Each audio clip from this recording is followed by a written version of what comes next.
Welcome to the World Hard Enduro podcast. My name is Taryn and this is my co-host Brandon, and we are sharing more information about the Red Bull Erzbergrodeo, the 29th edition of this race, and we are bringing you all the information you need to be informed and follow this race as closely as possible. We hope you enjoy this episode.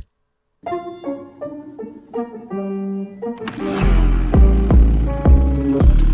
be smoking on that motherfucker.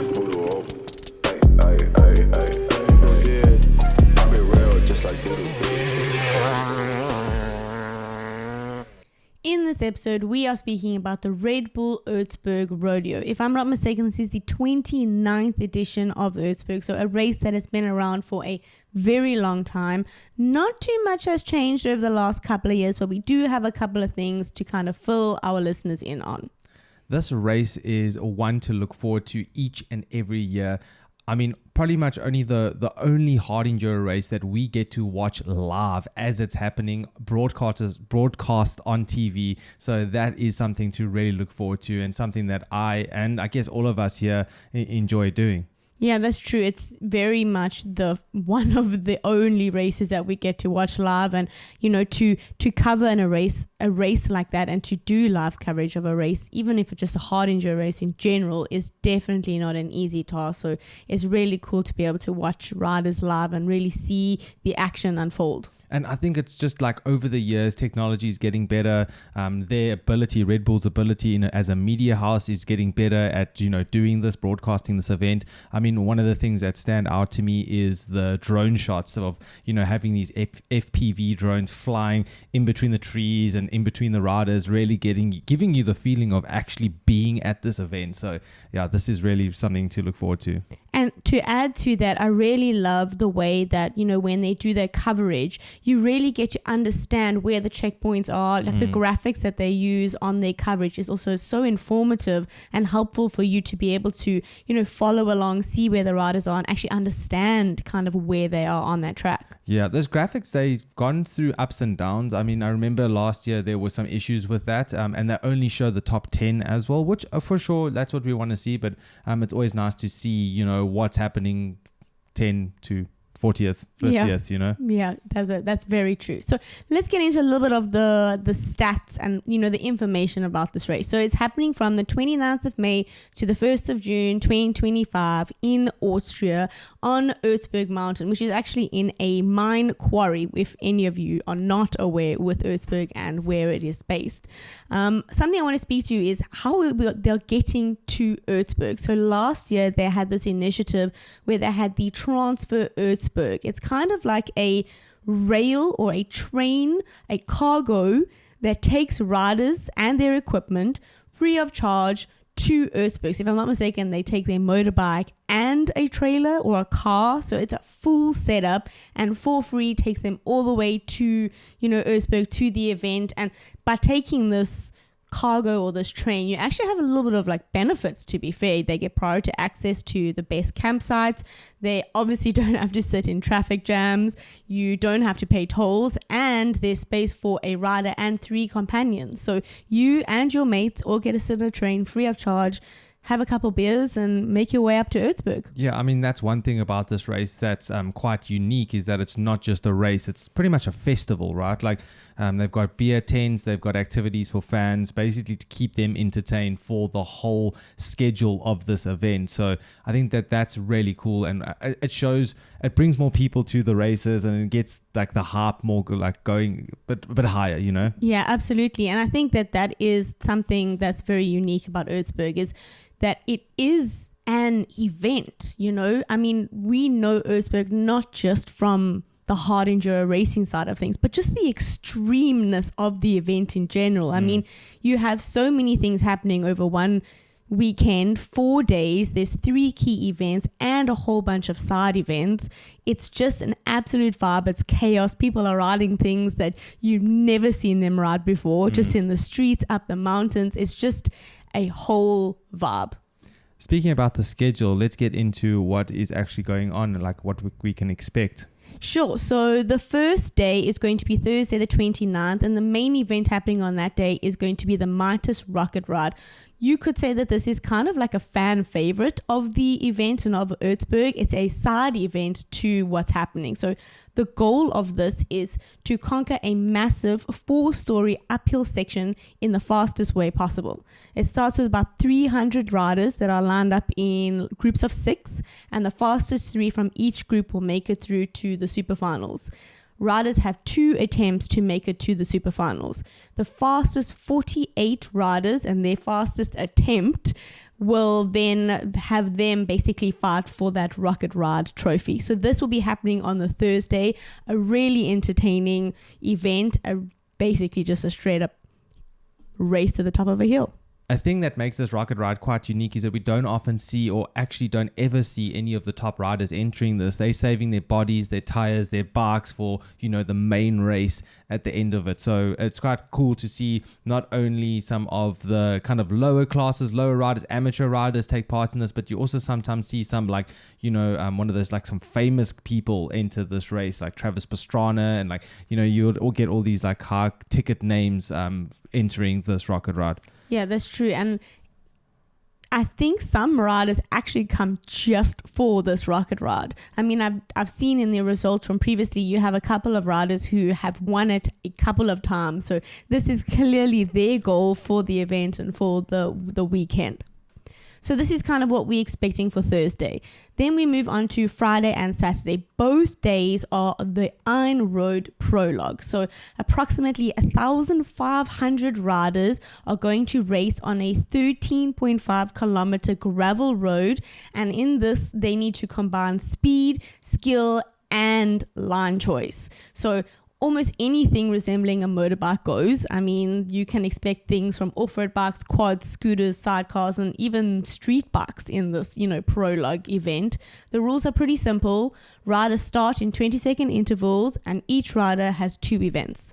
The best 500 riders, their fastest lap or their fastest run, qualify for the single day event on the Sunday, which is the Red Bull Erzbergrodeo.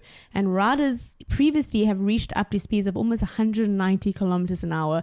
And I know from previous experience and from last year, this is where most of the crashes happen. This is a crucial part for those top riders because it is super important that they get onto that front row for the main race day. 100 riders start on that front row, and if your name is not Graham Jarvis, the likelihood of you starting outside of that top 100 and getting a good position or even finishing is quite low. What we saw last year is that the track gets super beat up in those 2 days of prologue. So the second prologue day, usually the ruts and the braking bumps are so severe, and it actually can damage your time or damage your efforts to try to get a fast time. So the fastest lap usually comes from the first time they hit that prologue, and usually that's coming from that number 1, 2, 3, 4, 5 rider inside this prologue. So really tactical. It's important to go fast, and I think that that's what makes this race so exciting, is that you need your technical skills, that's for sure, that's clear, but you also need to know how to go fast, and it can make or break your race. We saw Cody Webb last year just absolutely send it straight into a rock, smash his header pipe, and injure his knee and actually take him out of the race. Yeah, I actually forgot about that. You're so right. And it's true. A lot of those faster lap times come on that first day. And I know that it's kind of luck as to where your number is, right? Your prologue time or your start position for that prologue is determined on your racing number. And it's kind of just like the more you've raced, if you've raced before, you get a higher number, but anyone who's new or hasn't raced before gets a lower number. And the lower your number, the more ripped up that track is, and it's just not ideal conditions. Yeah. And then so moving on from prologue, I think one thing to also mention with the prologue is that we usually see some interesting names entering this race. So we get some of the Enduro GP guys, we get some of the Dakar guys and rally guys entering, and not really actually entering the main race on the final day, but just sending it on the prologue. I mean, I think we even got Joseph Garcia took a victory inside the prologue once, which is, he's not necessarily a a hard enduro rider that we see today. But yeah, you see these types of names thrown into the pot to try to take some W's. Yeah, that's true. Some previous winners do include Joseph Garcia. We had Johnny Walker, Colton Haker, Andrea Verona. These are some riders who won those prologue previously. And, looking at the results from the prologue for last year, we had some other names that did pretty well. I mean, obviously, as I said, Joseph Garcia came first last year. We had Chris Gunderman in second, Dominic Oswalski in third, Wade Young, Manuel Littenbecher, Theodor Gabachiev, Johnny Walker, Carson Brown, Tristan Hart, Michael Walkner, and actually Valentino Hutter came in 11th last year. He had such a solid performance in that prologue. So I'm really interested to see, how riders stack up against, the field this year again. Yeah, and it's quite cool to see the lines that they choose. Yes. Yeah, they send some sections, man. It's crazy to see. Yeah, you see some videos come out of the event and you're like, oh my gosh, they are clearly do not care for their lives this weekend. Yeah, for sure. So then we move on to the main race day, which is going to be Sunday, June 1st. And this is the Red Bull Erzbergrodeo. One mountain, 500 riders, 27 checkpoints, and only 4 hours. This is arguably the toughest hard enduro race in the world. And altogether, riders will then kind of start that main day at about 11 o'clock with a parade and all make their way down to the Erzberg Arena where everything kind of happens.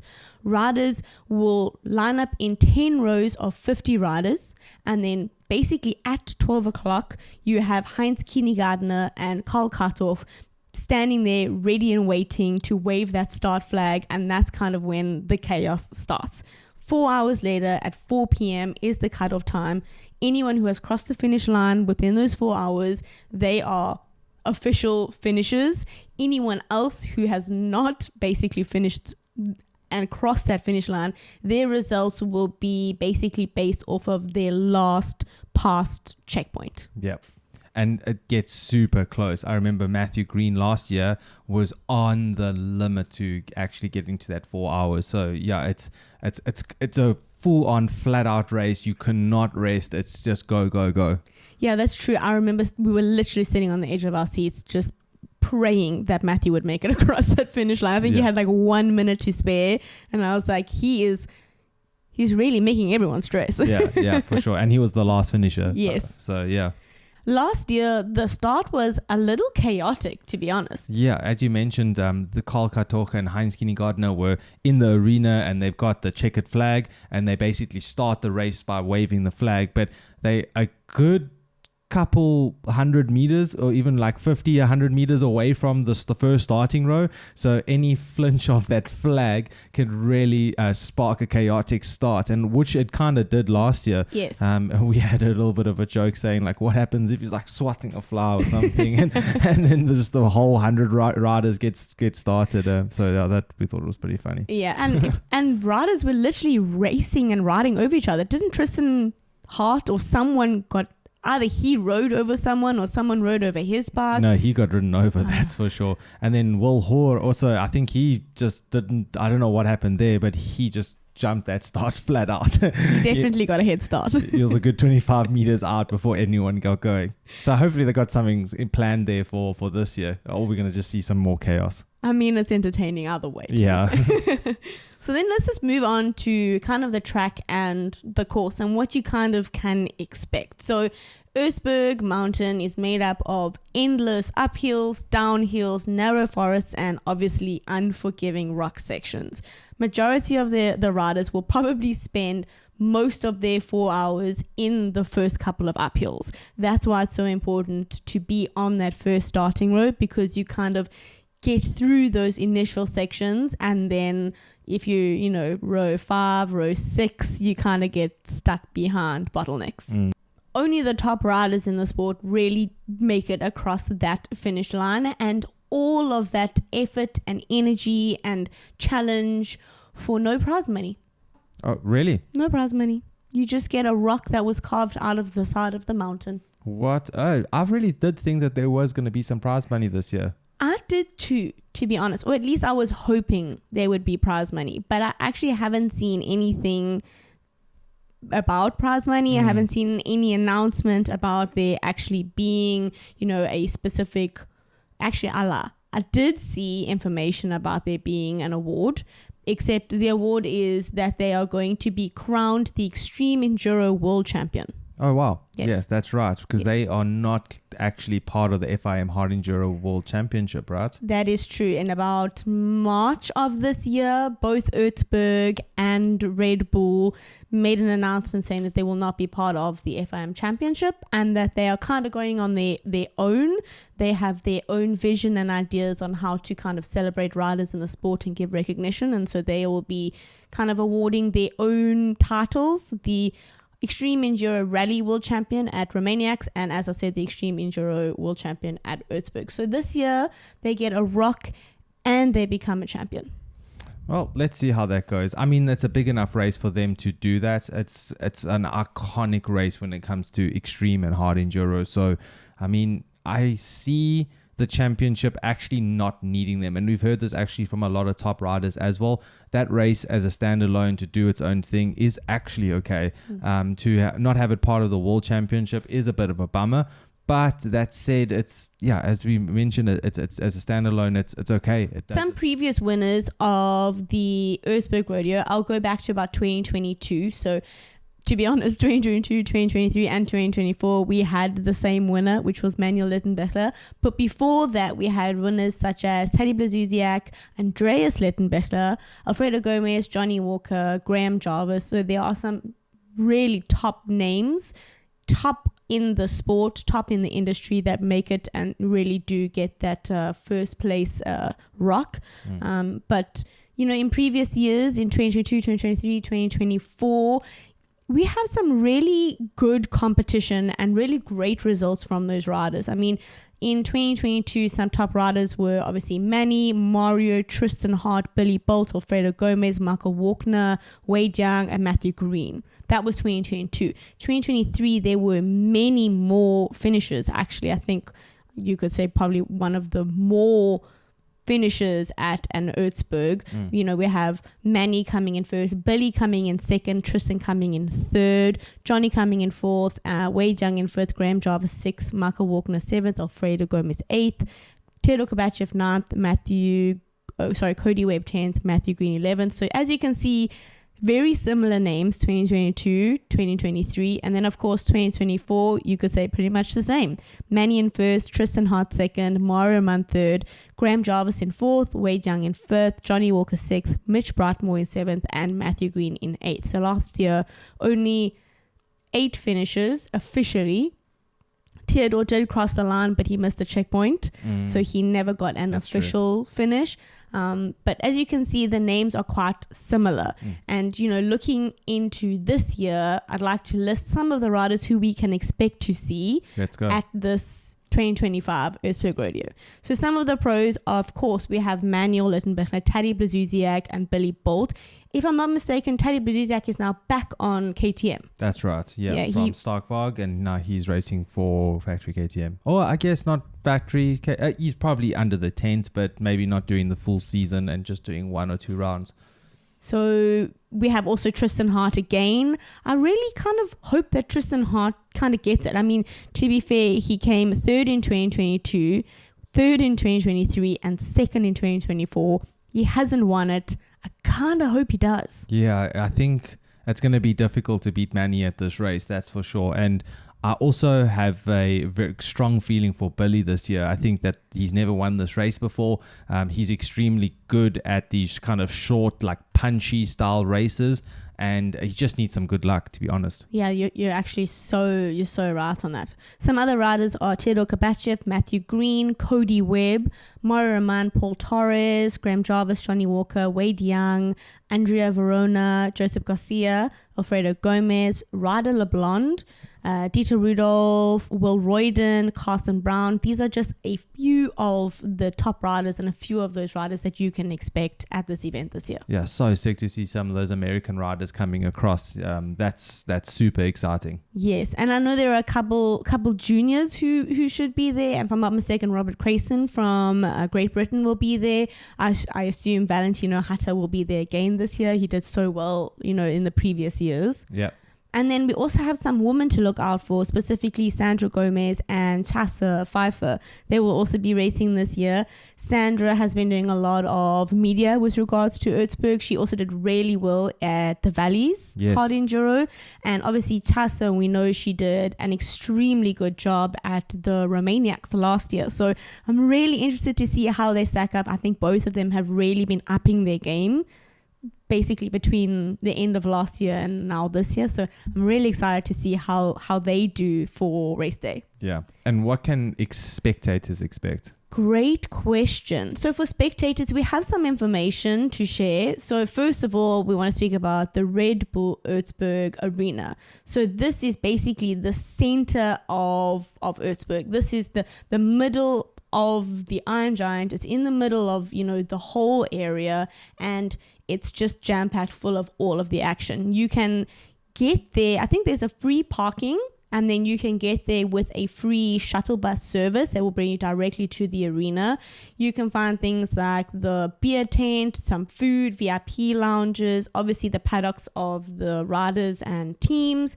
I think there will be some companies with maybe some product demonstrations there, as well as like vendors for shopping and all the side events. I mean, I'm pretty sure there's going to be just a whole bunch of things happening over the weekend, but the main place to be is that Erzberg Arena. Also, with regards to that shuttle bus service, it is a free of charge service. So it doesn't only transport people from the spectator parking area to the arena, but on Sunday, if I'm not mistaken, it will also be taking spectators around to key points on the track so that you can see, most of the action and, you really get to see the riders up and personal and struggling. Sweating. Yes. And then some other things is if you're keen to party, I'm pretty sure that there's going to be a party in that beer tent pretty much every night till like 4 a.m. So I don't think you'll see too many riders there, at least in the first couple of days. Yeah. But I do remember seeing a video of Robert Crayston doing some skiing down some beer tables. Yeah.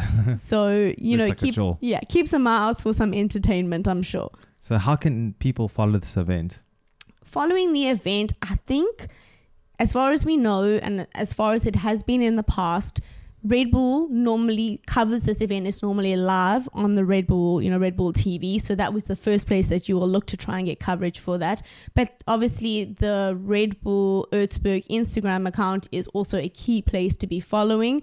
I am not sure if they will have live timing necessarily on their stories or on their account, but normally they're posting videos and updates. So their Instagram is also a key place. Another thing that I noticed is there's going to be an Erzberg radio station, basically. So like an official radio run by a local radio station. They're going to provide fans with facts, interviews, music, and some competitions. I think it's only in German though. So if you don't speak German, maybe just go back to the Instagram account of Erzberg. But if I'm not mistaken, and I don't want to butcher the name, but I'm going to try, the Krone Hit radio station. So you can follow their account, and they should also have some updates about like the race and what's going on. That is pretty much the information that we have for spectators. Make sure to keep an eye on the map, check out all of those checkpoints, see if you can get as much of the entertainment and of that main race as possible. I'm sure wherever you are, especially if you're in like the first half of the race, you're definitely going to see enough action and entertainment. Yeah, it's going to be absolute carnage as usual. Bikes flying, rocks flying. It's going to be pretty cool. We really need to make a plan to go watch this race. Anyone who is a spectator and is going there, I am jealous. Yes. I do wish I have like FOMO. Yeah, and I dared even try to race that race. Honestly, if you're there, you may as well. I would love to give it a go. But, absolutely. Thanks for listening to this episode of the World Hard Enduro podcast pre-race for Erzbergrodeo. Join us for the post-race where we get some action and maybe a new winner of the Red Bull Erzbergrodeo. Let's see.